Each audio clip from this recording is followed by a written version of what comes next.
ভিডিওটি সম্পূর্ণ দেখবেন। আজকে আলোচনা করব মারণ ক্রিয়া কি।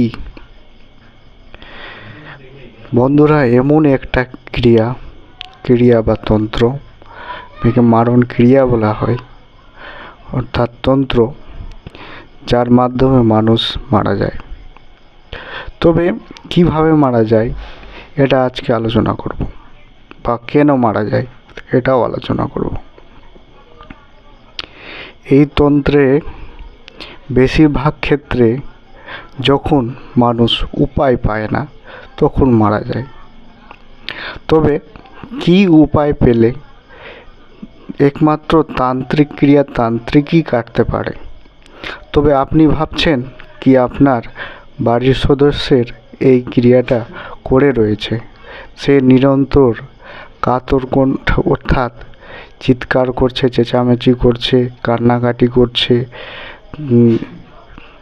উপদ্রব করছে, অর্থাৎ আপনি ভেবে পাচ্ছেন না কোথায় গেলে সেটা ঠিক হবে। তবে এটা তান্ত্রিকে করা, আমরাও ঠিক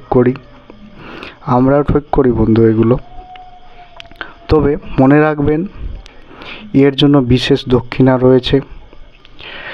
এর জন্য দক্ষিণা স্বরূপ 8,000 টাকা লাগে। 8,000 টাকা আপনি অনলাইনও দিতে পারেন, কিংবা এখানে এসে অফলাইনও দিতে পারেন। তবে মনে রাখবেন আজকে আলোচনা করব এইভাবে কিভাবে ঠিক হয় কিংবা কেন ঠিক হয় না। আপনি ভাবছেন বাড়ির লোক অসুস্থ হয়েছে, ডাক্তারের কাছে নিয়ে যাব, ঠিক হয়ে যাবে। ডাক্তারের কাছে গেলেন, কিন্তু যখন তাকে টেস্ট করালেন, অর্থাৎ ডাক্তার তো তাকে বলল রোগ রয়েছে, কিন্তু যখন টেস্ট করাচ্ছেন টেস্টে কিছু ধরা পড়ছে না, তো আপনি কি রোগের চিকিৎসা করবেন? যে রোগই তো ধরা পড়ছে না। এবং আপনি ভাবছেন পুজো করালে কাটান যাবে, পুজো করালেও কাটান যায় না, যেহেতু মারণ ক্রিয়া দেবদেবীর দ্বারাই করা হয়। তো ওই জন্য দেবদেবীরাও সেই সময় সং ছেড়ে দেয়, তো কাটান হয় না।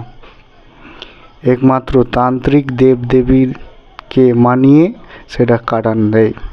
তবে আপনি ভাবছেন কোনো মন্ত্র জপ করলে ঠিক হয়ে যাবে, মন্ত্রও জপ করে দেখছেন, মন্ত্র কাজ করছে না। তারপরে আপনি ভাবছেন কোনো জ্যোতিষীর টোটকাতে এগুলো কেটে যায়, কোনো ফিটকিরি, কোনো লং, কোনো এলাচ, কোনো লেবু, কোনো ডিম, কোনো পশু বলি দিলেও এটা কাটান হয় না।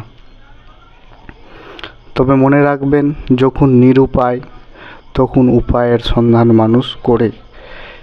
সেই উপায়ের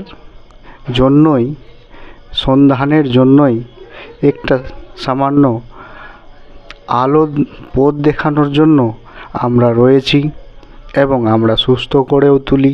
যে কোনো মারণ বান থাক কিংবা যে কোনো বান থাক আমরা কাটানো দিই। ধন্যবাদ। আজকে এইটুকুই আলোচনার ছিল।